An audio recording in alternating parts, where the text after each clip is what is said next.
విశాఖ జిల్లా Akkayyapalem ice cream పార్లర్లో journalist పేరుతో ఓ వ్యక్తి హల్చల్ చేశాడు. రిపోర్టర్ని అంటూ ఐస్ క్రీం పార్లర్ సిబ్బందిపై దాడికి పాల్పడ్డాడు. ఐస్ క్రీం కు డబ్బులు అడిగినందుకు సిబ్బందిపై దాడి చేశాడు.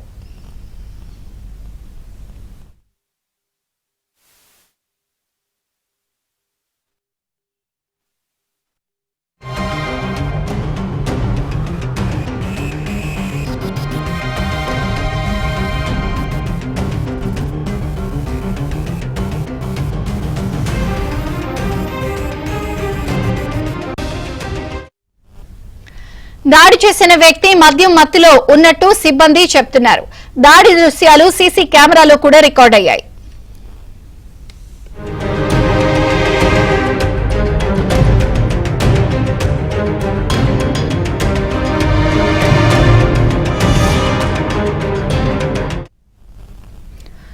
విశాఖ జిల్లా అక్కయ్యపాలెంలో ఓ వ్యక్తి ఐస్ క్రీం పార్లర్లో జర్నలిస్ట్ అంటూ హల్చల్ చేసి దాడి కూడా చేశాడు. పూర్తి వివరాలు మా ప్రతినిధి సతీష్ అందిస్తారు. సతీష్, విజయ చంద్రిక విశాఖ అక్కయ్యపాలెంలో ఐస్ క్రీం పార్లర్ లో జర్నలిస్ట్ పేరుతో ఆ దందా చేసిన దృశ్యాలు ఇప్పుడు సోషల్ మీడియాలో వైరల్ అవుతున్నాయి. తాము తిన్న ఐస్ క్రీం కి డబ్బులు అడిగినందుకు ఆ సిబ్బంది పైన దాడి చేశారు. తమనే డబ్బులు అడుగుతావా, మేము రిపోర్టర్ అంటూ కూడా బెదిరించే ప్రయత్నం చేశారు. అయితే దీనిపైన ఆ యొక్క సిబ్బంది నిలువరించినప్పటికీ కూడా అసలు అక్కడ ఆగే పరిస్థితి లేదు. ఆ యొక్క కౌంటర్ లో ఉన్న సిబ్బందిని కూడా కొడుతూ అదేవిధంగా అంతు చూస్తామంటూ కూడా బెదిరింపులు గురి చేశారు.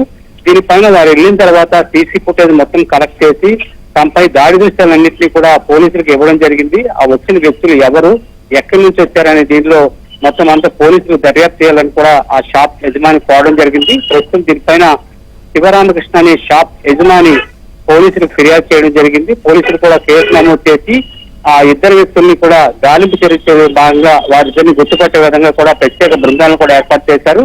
అయితే ఎవరైతే దాడి చేశారో వారు మద్యం మత్తులో ఉండడం వల్లే తాము ఇలా దాడికి పాల్పడ్డామంటూ కూడా కొందరి నుంచి పోలీసులకు సమాచారం అందింది. ఇది సెటిల్మెంట్ వ్యవహారంగా నడిచే క్రమంలో కనిపిస్తుంది. కానీ పోలీసులు మాత్రం దీనికి వెనక్కి వెళ్లే పరిస్థితి, కేసు నమోదు చేసి వాళ్ళని అరెస్ట్ చేస్తామంటూ చెప్తున్నారు.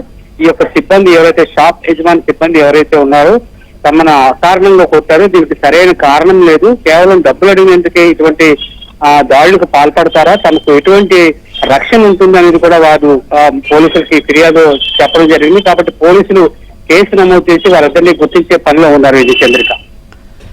Thank you Satish.